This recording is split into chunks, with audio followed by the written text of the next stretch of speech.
Once a year, Blizzard will take major steps in changing StarCraft 2. They will often redesign or rethink units, or try to change the function of a unit in a way that is completely different to how it's used in the current metagame.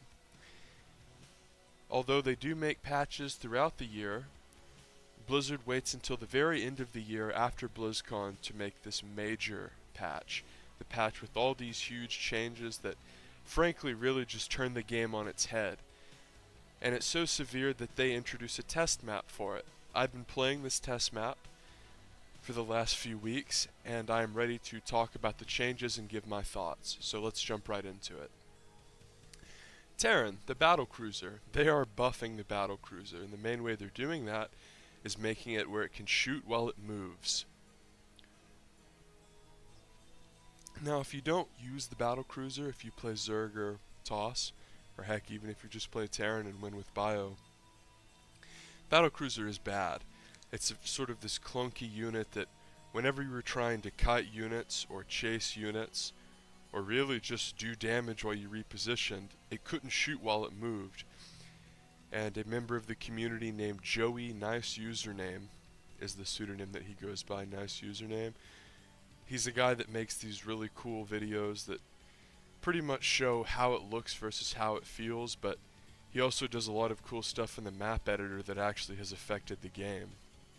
And this is one of the things that he did and sort of proposed, and Blizzard decided to implement it. And I think this is great because currently, if you ever go battle cruisers, they're so expensive, but they're not fun to use. They're very clunky to use. They don't feel natural to use. It's such a pain if you want to make BCs work. And even if you're very far ahead and use the teleportability intelligently, it's just not really worth it because they were so clunky. Now, in order to compensate for this pretty significant buff to be able to move and shoot, considering how clunky it was before, the the anti-air damage has been reduced by 1. It's anti-air, not anti-ground, to be clear. And the Yamoto cannon has been decreased slightly in damage. Now, this Yamoto cannon is most significant because it will no longer one-shot void rays, which I would say is mostly significant in team games. So overall, the battlecruiser gets a big buff. I like to see that. I don't think the battlecruiser was a particularly useful unit. And honestly, even in team games, it was a lot worse than the other capital ships for the other races. So I'm glad it got buffed. The Widow Mine. So frequently Blizzard does this thing where they release a patch and they sort of know what direction they want to go with a certain unit, but they're not really sure what steps need to be taken to get there. But they release the patch as sort of an initial step to try to get the unit where they want it. And the Widow Mine is one of these units. Blizzard sort of realized, we don't really like this thing that happens in TVP where the Terran player can drop a few mines in the mineral line of the toss, and if the toss doesn't have detection super early on, or what if they just went Oracle and the Oracle's across the map, or they lost the first Oracle? Well, the game can just be over. It's a lot like a bunch of DTs showing up into a Terran's base when they just used all the energy on mules and didn't make any turrets. But of course, DTs come way later. Regardless, what Blizzard did is sort of said, okay, well, we don't want these situations to occur where, especially used in coordination with the medevac in a drop, where the Widow Mine can just sort of end the game.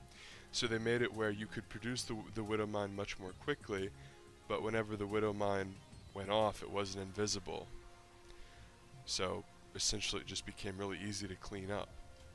What they did is they made the Widow Mine upgrade drilling clause, which of course makes the Widow Mine burrow very quickly and is a great upgrade to get if you're going for mine styles. It basically changes the mine back to how it was, where you have to have detection to see it. I love this change.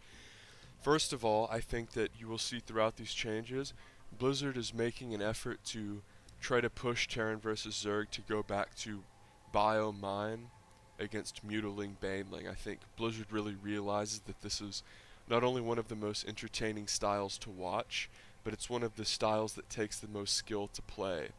And it's one of the styles that was most prevalent throughout a lot of the game. and because the mines are so high damage and the marines are high damage and they have versatility with the drops, and the mutas can do harassment but they can also kill medevacs, you're going to see a lot of action. And that's going to be conducive to a very interesting, entertaining game. Folks have sort of realized that if both players are put in positions to harass constantly with high damage, high impact units, it forces interesting engagements. And you can see with the Thor change, which we'll talk about very soon, this is another change that has sort of pushed Zerg into the Mutiling Baneling as far as a buff to that style.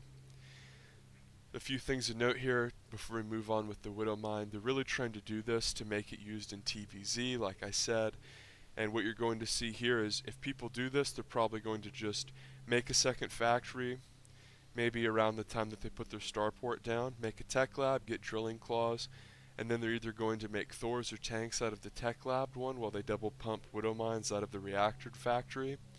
Or maybe they'll just do a lift and then after drilling claws is finished do double mines, or maybe even add a third factory. However, I do think, of course, that this will be used in conjunction with just normal mech play, straight multiple factory, no bio needed mech play. But most importantly, I would say this is a bio mine upgrade. This is what Blizzard's really focusing on.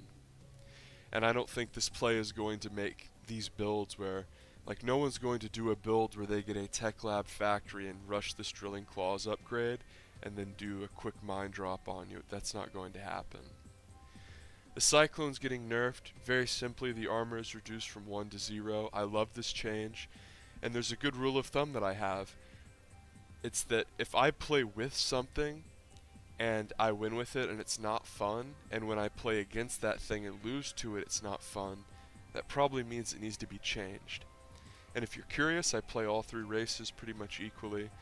And even when I play Terran and I'll do these 2 factory aggressive Cyclone Hellbat pushes versus Zerg, or I'll do the very aggressive proxy barracks with reactor with proxy factory, swap them over, quick 2 Cyclone rush in TVT or TVP, I'll win with these builds and sort of just sit there and watch the Cyclone shoot incredibly rapidly and kill everything without me microing or anything, and the guy just sort of loses, and I think, well, that wasn't particularly fun. Like I didn't feel like I did anything.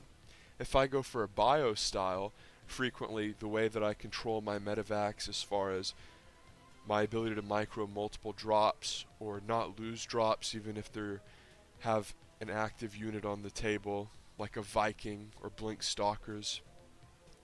If I am able to save my units and not lose my medevac, that brings me joy. I feel like that requires skill. Or if I do a really nice marine split versus banelings, or if I micro my marines in such a way that puts them in the exact correct position to win in conjunction with the factory support units. All this stuff, I derive joy from it, and I think that it requires skill to some extent, and I think that really it's sort of the bread and butter of the game. When I A-move Cyclones at someone, and Cyclones do battle, and the opponent starts to take that unit disadvantage and they have not very many units as me after I win the first little couple seconds of the fight, and suddenly the fight just completely nosedives for them and it's a slippery slope and they lose everything. So Cyclones were pretty powerful, and I think they were too powerful in the early game in many cases. So Blizzard nerfed them a little, which I think will help the game. Like I said, don't like using them, don't like playing against them.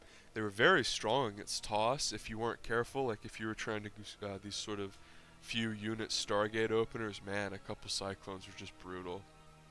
And of course in TVT they were used a lot, but I don't really want to get bogged down in TVT. Let's talk about the Thor. First of all, the anti-air weapon was buffed. It shoots faster, and it was changed from 35 damage plus 15 to armored from 40 damage plus 10 to massive. Now what does this mean, you might be asking? Well, as it stands, the Thor sort of did a lot of damage to just armored units. There's a lot of armored units. Roaches, Immortals, I mean really most Toss units, and then the Terran mech units. I would say that armored is the most common type in the game. It's very, very common. So the Thor essentially did a lot of damage to a lot of different things. But massive, you know, there's not as many massive units. The Thor, the Broodlord, the Tempest, the Carrier, the huge stuff, the Archon. So essentially what Blizzard is saying is they're saying, look, the Thor has these guns, and at the moment the Thor is really good against a lot of different things, but it's also, it doesn't really have like a defined role. It's just sort of a thing that is good, and Blizzard wants to give it a defined role. So they want to say, okay, it's just going to be a massive unit buster. That's what we're really going to do with it, because a lot of stuff is armored, but not very much stuff is massive, and with the slight base damage increase, they're really saying, okay, if you know a Zerg's going Broodlord, or the Protoss player is going Air, then you don't just have to like make Vikings and Marines. You can actually use your factory, make some Thors, and then suddenly you have a lot of firepower at your disposal. I like this change. I think it gives the Thor a very sort of defined role, and it makes these 4v4 team games a lot more clear. I used to play a lot of these team games, big game hunter, 4v4. 90% of the games have at least 2 people going mass air.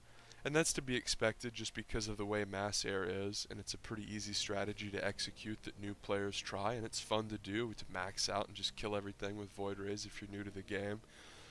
Well, what that means is, if you ever try to like play Protoss and go a really heavy Robo style with a bunch of Immortals, you know the feeling of like you make your big army, it's 4v4, so you don't really necessarily scout like you should. You get to their base and there are 50 Voids, and your army is completely worthless. Well, with that being said, the Thor is going to be a much better option in team games. People are going to be able to sort of go Thor, and it's going to be useful. And I don't want to talk too much about team games, because obviously in StarCraft 1v1 is the thing that I think everyone really focuses on, and obviously what they balance for. But I do feature some team games on this channel, and to be frank, I know a lot of the casual players prefer team games, and if something is big within team games, I'm going to mention it. But as far as balance goes, we're sort of talking about 1v1. But it is worth mentioning, in team games, Thors are going to become a lot better. This change is one of my favorites. The Javelin missile launcher's AoE is reduced. The Javelin missile launcher is the default anti-air splash attack that is basically the Mutabuster attack and has been since Wings of Liberty. The Thor got a couple big buffs in the past, and it sort of became this catch-all unit versus Mutaling Baneling, and because of its armor increase too, even when you caught a Thor out with Zerglings, it was way harder to burst down. So Blizzard sort of realized this. Blizzard, you know, even they can realize after all these months, like, wow, one Thor really counters Mutaling Baneling, like 100 supply of Mutaling Baneling. If you mix a Thor in your army, all of a sudden the Zerg is sitting there like, well, I guess I'm gonna have to go Hive, because I can't really go anywhere near this Thor. It's gonna pop me, and God forbid he makes 2 or even 3. At that point, you might as well just team kill the Mutas. But Blizzard realized this. They said, okay, we're gonna give the Thor a much more defined role. It's a massive buster, and it's not gonna be as good versus Mutas. Love to see this. I like to use Mutas. Mutas are, in my opinion, one of the funnest units to watch. And the fact that Blizzard is sort of encouraging people to go back to using Mutas is good. I think people are pretty tired of playing against Hydra styles. So the medevac. They are buffing the medevac upgrade that no one ever gets. High capacity fuel tanks. The way it works now is you use it and the boost lasts longer. The way they're changing it is, instead of the boost lasting longer, there's just a shorter cooldown until you can boost again. And then they are sort of doing this thing throughout the patch notes where they will name things that actually work on units that are being lifted by a Phoenix, and then you'll sort of say to yourself, I thought that's how it already was. And that's just like an ongoing theme with these patches, is they'll just throw like, now this, which you thought already worked with the when it's lifted up in the air by a Phoenix, works when it's being lifted up in the air by a Phoenix gravitation beam. Graviton beam. You know what's funny is I knew it was Graviton beam and always have, and I read this as I was speaking and misspoke and said the wrong thing. So This is a buff for Terran because A, nobody gets this, so it's almost bound to be a good change. And B, and I think much more importantly, the thing about medevac boost is you're really going to use it whenever you're attacking and then they bring defense over and you have to load up and get the hell away without losing everything. So really you only need about a 3-second boost to get away, and that's way shorter than it currently is. So having it longer doesn't really help. That only really helps when the medevacs finish and you want to like boost them across the map to reinforce. It's like, who cares? But what this does is it makes it where, think about you're doing your classic Terran drop in the Zerg's main. And you do your drop and you kill a few drones and you see he's bringing his army over and you want to drop his third base. It's one of those Catalina thirds where the main is up on a plateau and the third is sort of directly off the plateau, and it's hard to defend because you have to go all the way through your natural. If you don't know what I'm talking about, look at the map Catalina. Perfect example of that. There's a lot of maps just with that design. But the point is the main and third can be dropped. That's like the key feature of a Catalina third. So you pick up and boost over there. Now you start to kill some stuff to the third, he runs all the way over, and you're at the point where you want to pick up and run away again. Now if you got this medevac, if this patch goes through, and you got the upgrade, you can at that point pick up and boost into his main again. With the old medevac, even with the upgrade, you wouldn't have been able to do that. So that's just really the one significant, consistent scenario I can think of this being used. People aren't going to get this. Terran players love to get their starport with the reactor and immediately make 2 of whatever. There was a time where Ravens were really strong, like auto turret was ludicrous, and a lot of people were going Banshee, so people would act like they were going Banshee by researching something, but it would be like the Raven energy upgrade. Or a lot of times what you would usually see, like 80% of the time, was the overload would come in, the Terran player who would be making a Raven would just research the cheapest thing. It was usually this, the high capacity fuel tanks, but they would almost always cancel it. Or they would just research actual cloak or a Raven upgrade. Usually it wasn't cloak because that was one that was more gas, but I digress. I think you're going to be seeing this used more as a fake than anything. I actually did a cutesy little strat where if I played someone twice in a row and I went Hellion Banshee the first game and I won, I would just research this and make like a Raven or just one Banshee, and then once it was done swap over and do medevacs. But that the thing is strategy that relies on your opponent scouting you and reacting correctly isn't really good unless you play at a high level. So this isn't going to affect a large majority of the player base because people aren't going to open with a Tech Labs starport to get this. It's just not going to happen, although it is a buff. The Banshee, they're buffing the Banshee, and how are they buffing the Banshee? They're making Banshee speed 150-150. Now I think this is probably good for the game, and I'll tell you why. If you ever try to go Banshee speed, it's so expensive that you can't ever really feasibly do it. Now let me tell you how I can sort of prove this mathematically.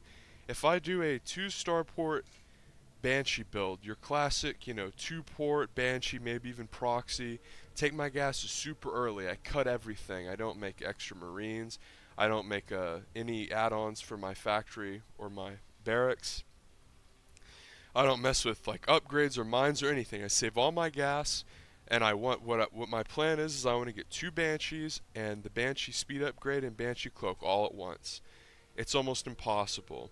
You're almost always going to fall 50 minerals or 50 gas short. And even if you really save and try to macro well and hit all your mules, it's going to be difficult. And that's because 200-200 is really significant.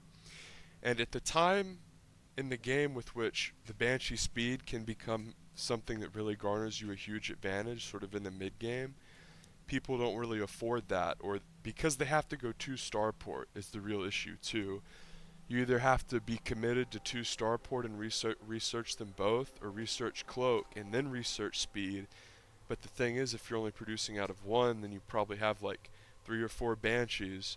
Well, they've been dealing with 1 or 2 Banshees for several minutes, and they probably made Spores or whatever other defense they have, depending on what race you're playing. So overall, they're buffing Banshee's speed. I think it's a good change, and I think it's going to affect Zerg and Terran the most. Since Protoss can, go Phoenix or Oracle, it's not as big of a deal for them.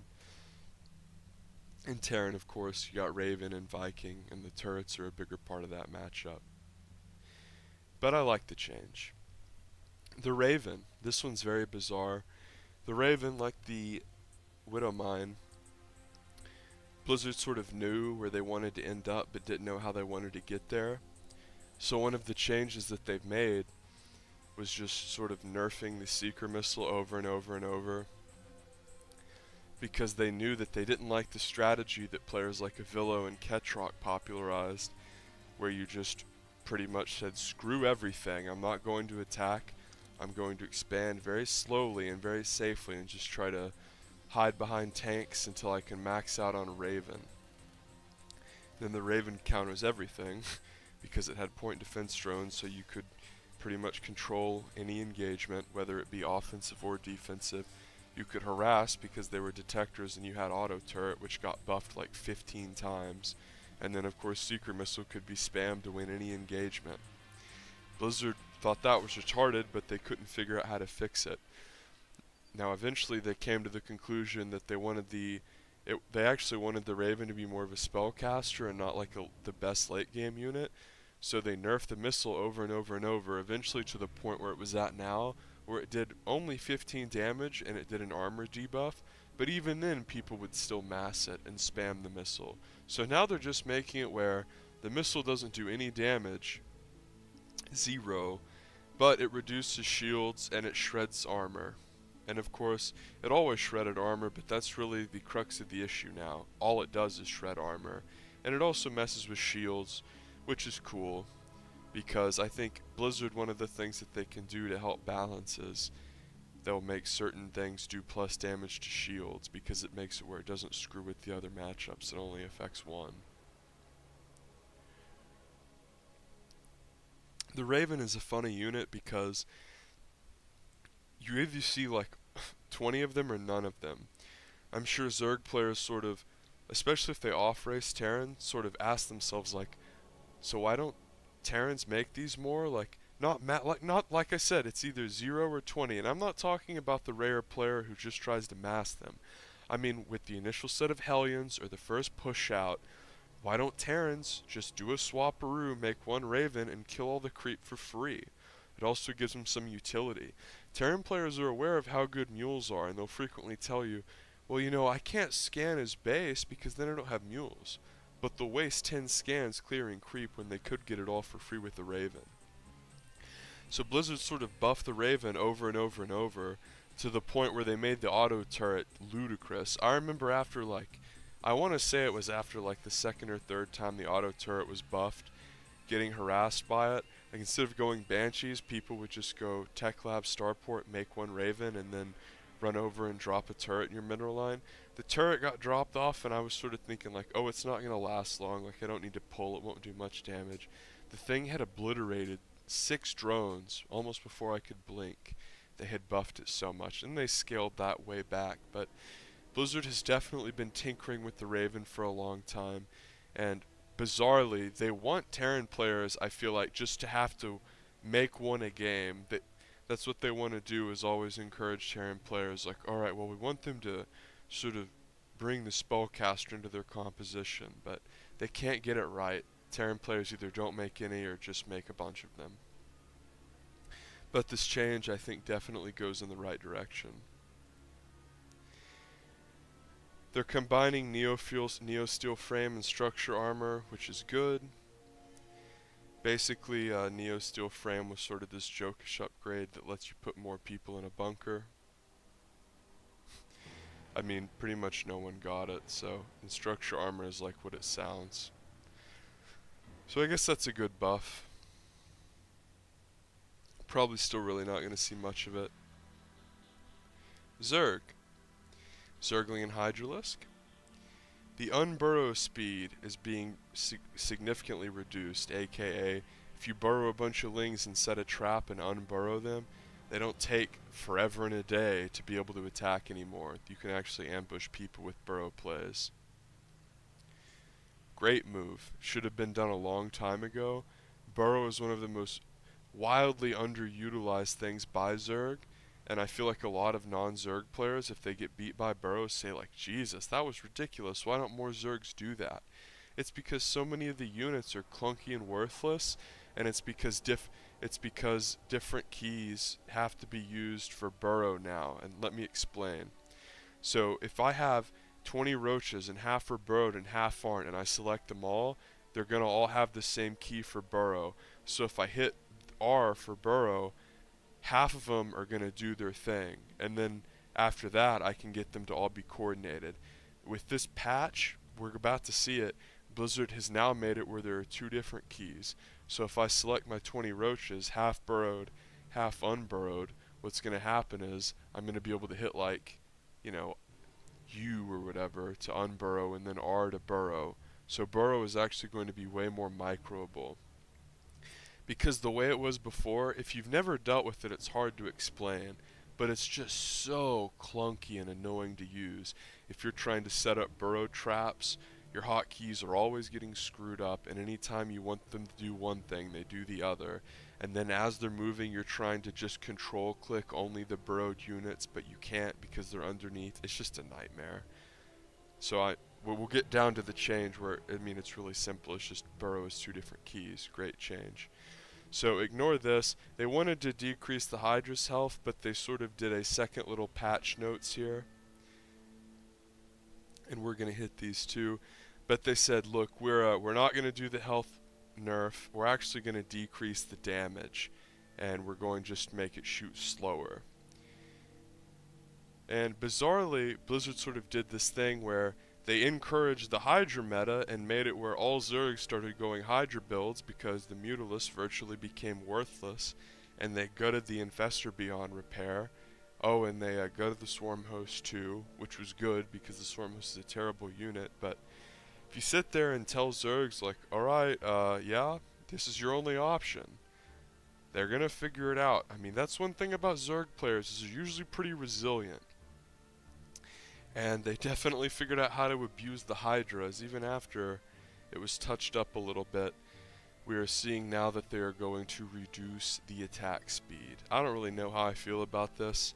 This is one of those things that you're going to have to test over a bunch of different games, I feel like, to figure out how impactful it actually is. And even though I have been playing the test map, especially because this is a more recently sort of instated change, I don't know how I feel about it. I can tell you that decreasing the Hydra 5 health doesn't really make any sense at all. Like, it's already so squishy. I don't even know what that's supposed to accomplish. Like, the cynical part of me that has the most games on my account played as Zerg says, like, well, the Hydra's already so squishy. I don't know, like, will 5 health even make a difference? But then I sort of think, like, well, what does a Hydra look like when it even looks at a storm now? Well, how would it look if it was even more squishy? So I don't know. DPS buff, or the DPS nerf though, sort of weird. I think the way to go is just buffing the Muta and people will become less infatuated with the Hydra. So the Infestor, basically a year ago, okay, the Infestor is one of the most iconic, important units in StarCraft 2's history. So a brief history. It was insanely broken in 2012. The fungal was instant cast and it did bonus damage to armored units. The infested Terrans were a lot better. They were a lot harder to kill when you threw them out, and their attack scaled with upgrades. And then even before 2012, the range on Neural Parasite was massive, and it was an incredibly powerful weapon. The range on Neural got nerfed in like early 2012 or late 2011. The fungal was nerfed at the beginning of Heart of the Swarm. It was made a projectile, which was an insane nerf because it used to be instant, and its damage was reduced. The bonus damage to armor was removed too. So they also made it where infested Terrans had less health, and they didn't get like if you got +3 attack, the infestors wouldn't benefit from it, the infested Terran. So it made him way worse. So then Blizzard sort of said like, okay, well, what can we do? What can we do? And they sat there and they gave slight buffs to Infested Terran. And then I guess some guy at Blizzard was smoking crack or something, and he literally sat there and said, what if we just gave Infestors the ability to use Fungal while burrowed? And that was like, I don't know how that even made it out of like one dude's mouth without getting immediately shot down, but it didn't, and they implemented it, and suddenly one of the most powerful crushing abilities in the game could be used while burrowed. And it was terrible. Again, we revisit the concept of I'm playing Terran, and out of nowhere, a burrowed unit fungals my entire army and I die. It doesn't feel fair at all. It's not fun at all. Same thing, playing toss, moving around, even though I have an obs, fungal out of nowhere, whole army gets wiped. Not fun at all. Playing Zerg, using a burrowed infestor, no way he sees me, didn't have to use any forethought at all. I can just use one of the most powerful abilities while burrowed. Way too powerful, not fun at all. When they proposed the change, I was against it. I said that it was a bad idea and it was too strong. They went through with it, and they did what Blizzard always did, which is they make an idiotic decision, and then to correct the idiotic decision, they basically change a bunch of other things that don't need to be changed. So they absolutely gutted the Infestor. This was this last big patch around, and made it pretty much worthless. Although one thing they did do is increase its damage to anti-air. They nerfed it and then changed it to where it did bonus damage to anti-air, and then they've sort of been tinkering with its anti-air attack. But they made the fungal like a snare. It was a joke. Like they just gutted fungal to the point where it was, I mean, it used to be a snare, but now, excuse me, it used to be a snare and now it's a slow. But the crux of the issue is it was fine to begin with. You didn't need to make it a slow. The only reason you thought it was overpowered is because you idiotically made Infestors able to cast fungal while burrowed, and then you went and made a bunch of unnecessary changes, and here we are, years later with an Infestor that's a joke, and now Blizzard's sort of doing these petty nickel and dime changes. And we'll jump over to the other patch notes, because they went through with this. They increased the Infested Terran cast range. Who the hell cares? I mean, it's good, but it's not really gonna change shit. But these changes are pretty big, and I like them. So they made the Infestors smaller physically and less clunky, and they made them move sort of less clumsily when they were burrowed. If you had a bunch of burrowed Infestors and you were trying to move them around and harass them like Destiny used to do, the Infestors were huge. They were, I mean, they even burrowed, they felt like immortals to move around. Like if you were trying to group them together, it was like grouping up 3 immortals. It was really annoying, and it made it where it was way harder to be sneaky. So they're scaling the model down. They're making it where they can move through units while burrowed. And fungal growth will no longer allow affected units to blink, tactical jump, or load into transports. I read that and I'm sort of like, how the hell was that ever allowed to happen in the first place? What were y'all thinking?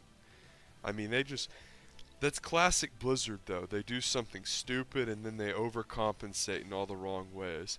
It would have been too simple for Blizzard to say, well, we probably shouldn't have made one of the most powerful abilities in the game be able to be used while the spellcaster was burrowed. We're just going to revert the change, and then it would have been fine. Instead, they completely gutted the unit for no reason. Blizzard's handling of the Infestor throughout the history of this game, I think, has been one of the things that they've been worse at. Absolutely one of the things that they've been worst at. So the Nidus Network, originally they were going, now the Nidus Network has already been changed. Right, let's talk about the Ultra first. They're giving the Ultra a new upgrade. It's just a speed boost off of creep, 150, 150. And people will probably get this after chitinous plating. This is good, although you always go Lings and Infestors with Ultras anyway, so In my opinion, I don't foresee this being one of these things where it's like, oh, these are speed ultras, now they can run down anything. You're you're still going to be seeing people, excuse me, you're still going to be seeing people accompany ultras with other stuff, specifically lings, because you're going to be floating minerals. So I mean, this is cute, but it doesn't really mean much. So the Nidus worm, and this is another one of these things that they did, and it was so terrible they changed. They kept this though, where the Nidus worm, when it comes out, when you're building a Nidus worm, it used to be invincible. Again, a really stupid change that I advocated against. Invincibility, I think, in general is really bad.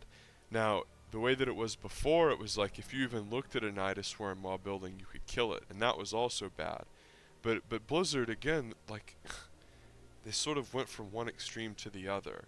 And we had to deal with so many, I'm sure Terran players especially, so many stupid games where the dude builds a Nidus worm and you literally have everything you have surrounding it and it pops out with queens and you can't kill it because of queen transfuse.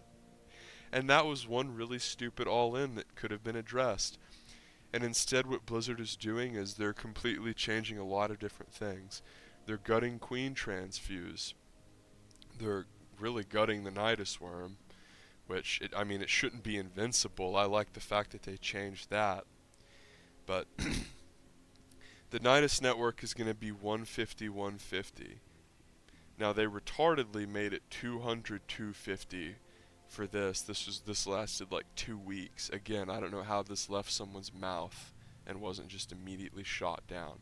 The Nidus is used almost exclusively in the mid game as like a gimmicky option. So you can't, like, 250 gas? That's absolutely ludicrous. Usually whenever Zergs do these Nidus builds, they don't even take all 4 gases, because roaches don't use that much gas.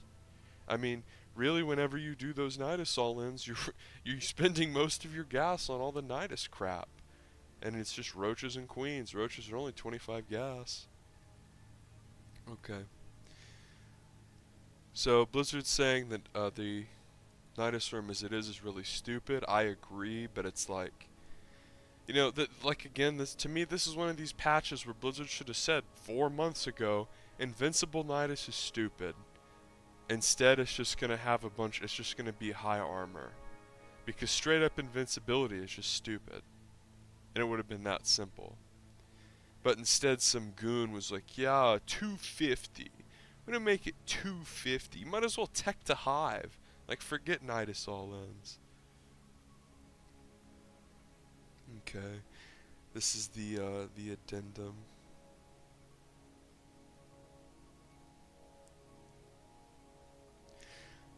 Okay, so that's the Nidus. You can kill it while it's building, which is good. And then Nidus network cost increased from 150/200 to 200/250. And now it's 150/150. Okay, that's how it should be. And then the worm itself is 50/50. The Nidus worm needs to be something where Zergs can build them around the map to, like, reinforce their bases and move around, sort of like Brood War. So making the 50/50 is good. You're moving in the right direction with that.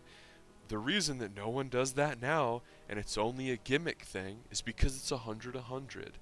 You can't afford to be popping these things up everywhere on the map if they're 100/100. That's why no one does it. So with the burrow-unburrow thing, that's what I was talking about before. 2 separate hotkeys. A long overdue change, but a good one. So to finish off with Zerg, Roach, Tunneling Claws, cost decreased, which I think is good. Tunneling Claws is one of these things that no one really gets. And you have to understand, just like with the Nidus, if you're doing a Roach build, you are not going to take much gas. So 150/150 when you already have to get one upgrade from that structure is really crappy. And let me tell you, you have to get that upgrade. There's no strategy in which you get tunneling claws before roach speed, because slow roaches are god awful. Tunneling claws no longer increases the health regeneration of roaches from 7 a second to 14. Now honestly, I didn't even know that. Well, no, I did know that was the case actually. I actually did know that was the case now that I think about it. But I see it so infrequently that I didn't even remember it. And when I see this, I sort of think like, okay, well who was doing that? And then like, well, you know, ZVZ. I've played a lot of ZVZ, and I've never had this happen to me where a guy was going tunneling claw roaches and like I just couldn't handle it because he would tunnel and like heal all of his health back, and I just couldn't kill it. Now obviously I've played games where people go tunneling claw roaches, but like, to me personally, this was just never an issue. Now it's sort of weird to me that they got the health, because the whole thing about, to me, like the whole thing about the burrowed roaches was like they would almost heal quicker than they took damage.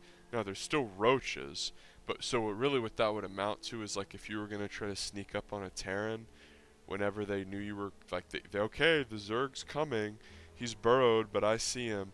Like as you would be taking damage, you would be regenning enough to like not lose absolutely everything before you came unburrowed. So I don't know about this. This, to me, like, this nerf combats the buff to the point where we're still not gonna see it. I guess something ZVZ, but who really cares, honestly, about that one specific ZVZ thing. Oh, and the Queen. So they're nerfing the shit out of the Queen. They're nerfing transfuse. You know how when you transfuse something now it's instant. Well, it's not gonna be. The heal is gonna be significantly nerfed, the upfront heal, and then it's gonna be like a health over time. And Blizzard has basically come to the conclusion, like many smart Zerg players, that Queens pretty much counter everything. Let's just be honest. Like, think about Hellion builds, Cyclone Hellbat builds, air builds for Toss, air builds for Terran. You know, like what is a Queen bad against? Like if a Toss does like a 6 gate all in, 7 gate, 8 gate, whatever number of gate all in you want to think about, like a Queen's gonna be pretty good. Like if there's a warp prism, the Queen's gonna be able to shoot the prism. They're gonna be able to transfuse each other in static. They're psionic, so they're not like hard countered by a lot. Like the Queen is just really, really good. So Blizzard is sort of saying like, well, as far as the transfuse and how good that is defending, we want to tone that down. And you know what? I think that's perfectly fine. Because if you play against a good Zerg who will make 6 forward Queens, and you do your little cutesy pushes, and they're good, they just transfuse their own damn Queens like 50 times. And then your push fails, and it just feels really shitty. So the slight nerf to transfuse I think is fine. It's gonna suck because you can't do like the cutesy mass transfuse plays anymore, like the suppy hero ultralisk, but I think it's good overall. Now they're nerfing creep here, which I really don't like at all. Building / creep tumor generation, time between creep growth periods increased. And they're also doing it with Overlord drop. Essentially, this means that creep is gonna spread slower. And in general, I think that creep is one of the things that really rewards multitasking well in the game. And as Zerg, I think it's probably the funnest thing to do, personally. So the fact that they're nerfing this, I don't really like this. A lot of the times, yeah, you do go out on the map, and if you haven't been harassing the Zerg at all, it's like, wow, his creep's really far out, and it's going to be hard to attack. Well, that's part of playing against Zerg, is harassing them to the point where their creep doesn't get out of control, and to the point where they don't make a million drones. So, I'm not a huge fan of this change. Let's move on to Toss. Protoss. They're just renaming the 2 recalls because of course the Mothership has one and the Nexus has one. They're decreasing the cooldown on the Nexus recall, but making it where the radius is a lot smaller, so you can only recall a few units instead of like a whole army. And they're also pretty much making it where that way you can sort of use the mothership recall more strategically. Because as it stands now, it's like, well, they do the same thing. They're buffing the Sentry here, reducing the cost of hallucination, which no one really uses. To me, that's sort of just something that isn't really underused. I don't think that it really needs a buff, but there's a lot of stuff that gets buffed that is really, I think, underused, and it's a very slight buff that is more of just like an encouragement buff. Like, hey, remember hallucinations? Huck, they're really good. Remember hallucinating one phoenix and getting like unpreventable scouting information? Yeah, it's really good. Like, Protoss players now with their oracles and revelation, it's like, shit, how is anything gonna sneak up on me? But a little bit of a hallucination buff there, and one of those things, no one uses it, so there's really nothing wrong with a slight little buff. It's also one of these things that I think has a lot of potential to be used creatively. Like people hallucinating multiple warp prisms. I even have like a jokish 2v2 game I casted on my channel where my ally does that, and then we both harass with real warp prisms. And anything you can do, if you have a few sentries at home and they're full energy, why not? Confuse your opponent, throw them off a little, but yeah, Hallucinate's getting a small buff. And so is Guardian Shield, the radius is getting bumped up a little. So the Sentry gets a nice little buff. The Sentry, I think, of course, I don't even really think this, it's almost undisputable. One of the best units in the game's history, especially early on in the game, but we're seeing it a lot less since the dawn of the Ravager. The High Templar is getting nerfed a bit. Essentially, feedback's damage is being halved. The way it works now, it does 1 damage per point of energy. So Zerg players, if you have like an Infestor or you have a Viper with a good amount of energy and it gets feedbacked, it's toast. And same deal with Banshees, but with Banshees, they don't really bank energy as much. And then Ghost not really as much. But anyway, mostly it affected Vipers because you get in these situations where Toss makes a big air army, but then they make a few Templar. Well, the Zerg has to make spellcasters to counter it, but the Templar just feed back all the spellcasters. And that puts Zerg in a really bad position, especially when Templars also storm. So that got nerfed a little. I like to see that. Robo, cost reduced by 50. I think this is great. This is going to encourage Toss players to go Robo. It's going to allow them to, when I say go Robo, what I meant to say was it's going to encourage them to go Robo after another tech path, so they can open Stargate and then go Robo. It's also going to make plays like Proxy Robo and Proxy Double Robo more powerful. But really, I think this is a change aimed at PvT and sort of saying, okay, well, you can open with whatever you want, but here's this Robo. It's always going to be more tempting because it's not that hefty 200 price. And then they buff the Colossus here by essentially making it where it's always going to be looking at what it shoots, so it's easier to kite with. They buffed the Disruptor. They changed it back to the state that it was in, where you shot the little ball out and it was going to be out there for a set amount of time and then it would explode, as opposed to just exploding upon impact. Thank goodness. The new Disruptor, as it were, was just fucking terrible. Sort of this goofy unit that didn't really make a whole lot of sense and wasn't very fun to use. The old Disruptor was cool because you threw it at your opponent and it sort of forced them to react. It was like almost like a little mini game, a little sequence where suddenly you were forced to split. And then of course you could keep moving the ball and predict where they were going to go. But it got changed. I'm glad they changed it back. Since this is pretty much just the old Disruptor, I don't really need to prattle on about what it does. It's the old Disruptor. Now this is one of the most interesting changes in the game and one of the most noticeable that I played in the test map. They're really completely changing the Tempest. They're nerfing the health slightly, but they're also making it cost 1 less supply. And they're making it less expensive to get. But the most important things here are the speed. They made this thing really freaking fast. And when you see Like this little like goofy standing still picture doesn't do it justice. But when you play against these Tempests, you will be blown away by how quick they were. I played against a guy who did proxy Tempests and made a few shield batteries, and I was playing Terran, and I couldn't catch up to this guy. Like, these Tempests were really moving. And Blizzard is in this weird spot where the Tempest was originally this thing that was supposed to counter like other massive air units, and then they realized that it was just really terrible to give Protoss that, because then it was like, well, then Zerg can't make Broodlord, and they're never going to make BCs, the poor Terrans. And then, well, Colossus are massive, so they're countered, and then crap, carriers are countered too, so it was a bad idea. So now the Tempest sort of has an identity crisis, and they're making it really fast.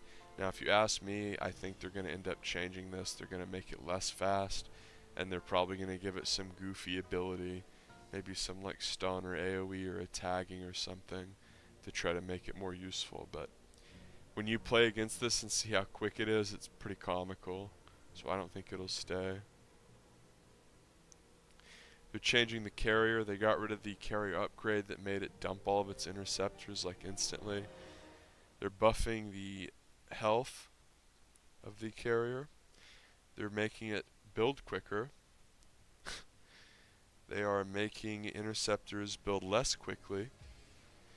They are making the interceptors do less damage.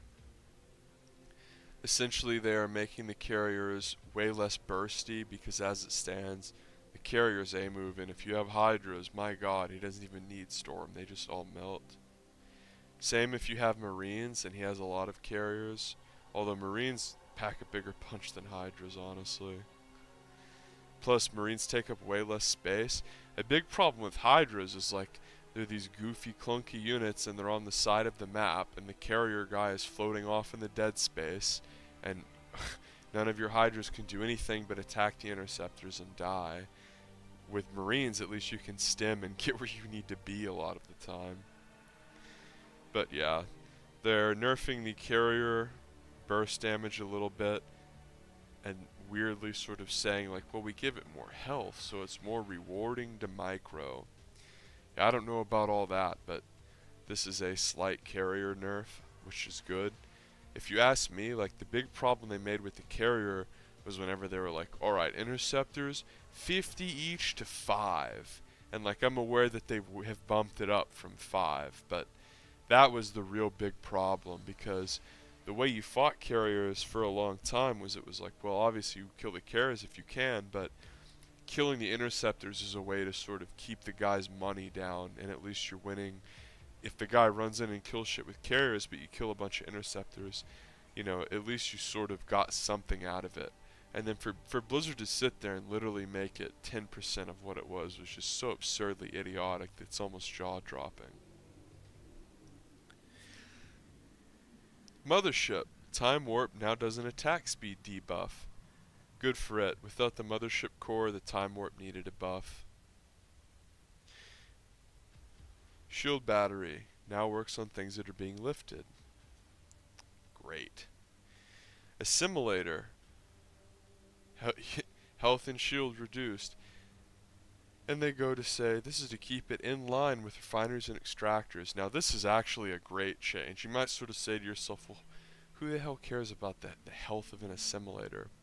Well, it's a very common thing for aggressive Protoss players when they try to cannon rush you, especially when you're Zerg, to steal your gas to limit your options. And that extra 300 cumulative health between health and shield is an absolutely huge deal when it comes to trying to quickly tech into Ravager, or if you're Terran, tech into tank. And there's also, you know, map-based cannon rushes that involve taking your gas to get vision. So overall, I think this is nice, because good cannon rushers, they don't really rely on taking your gas, I don't feel like. More frequently, when I was playing against these people that would do this gas stealing strategy, these were the really bad cannon rushers who would just like make a bunch of stuff at your natural and then like start just proxying a bunch of buildings out there. It was ridiculous. So I like that. They're sort of pseudo buffing the gate. Once warp gate finishes, it just goes right into a gateway now. I mean, who cares? I can't think of a single time where I ever had trouble with this. I guess if you just get the game right out the box, I guess it's free to play now. I guess if you click up here in the top right and install it for free, and you're really bad and don't even know what's going on a little bit, and you manage to research warp gate, now the gateway comes on automatically. Or you know what? I guess when you're adding like your gateway, 10 plus, like the extra gates that you're adding in a macro game after you've taken a third, the fact that they turn on automatically is sort of nice. I was thinking right when warp gate research finished, when the gates came on, but no. I guess when the gates come online now after you add them as you're macroing, they'll turn right on. So that's great. To me, this is like that change where they made observers able to be anchored, and it's sort of, at the beginning you think like, well, that'll be nice, but who really cares? But once you actually get to play with it, it's like, this is incredible. This is way easier. New countdown timer, who cares? It's nothing special.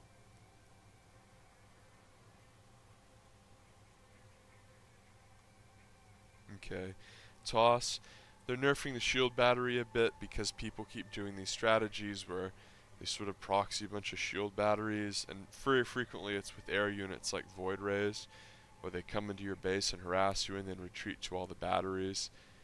And it's sort of goofy, and they say, well, we don't like this because the shield battery is really more supposed to be defensive, and if you think about how a shield battery is used defensively, let's just say for the sake of the example, you encroach on a base that contains 3 stalkers and 1 shield battery.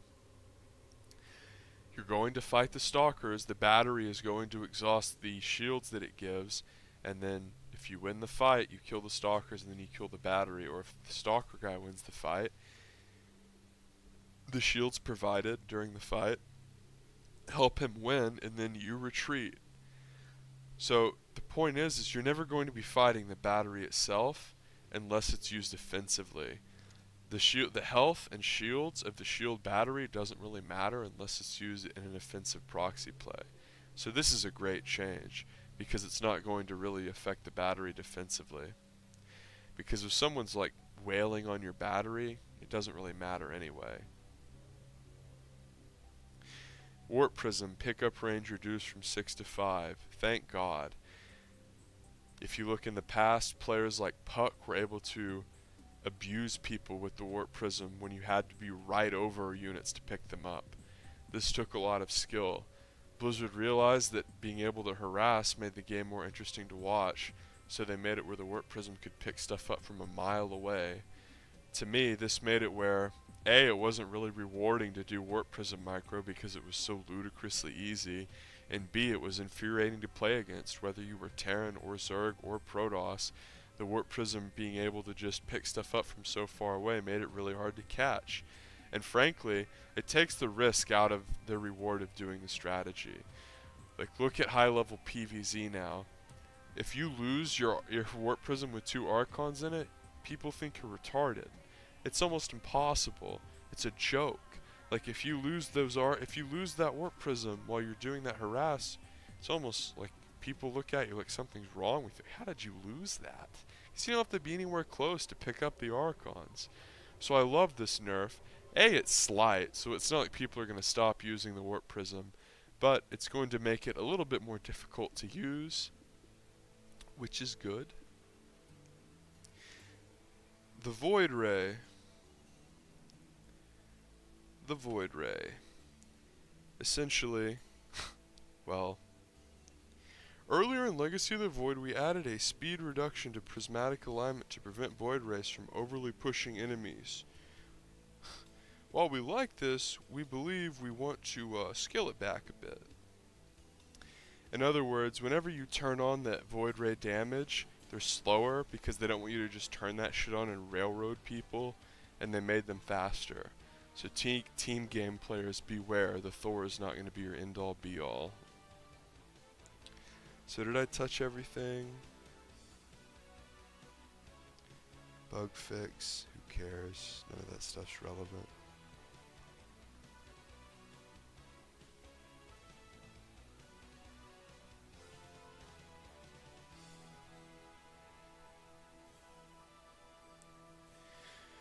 Looks like we got everything.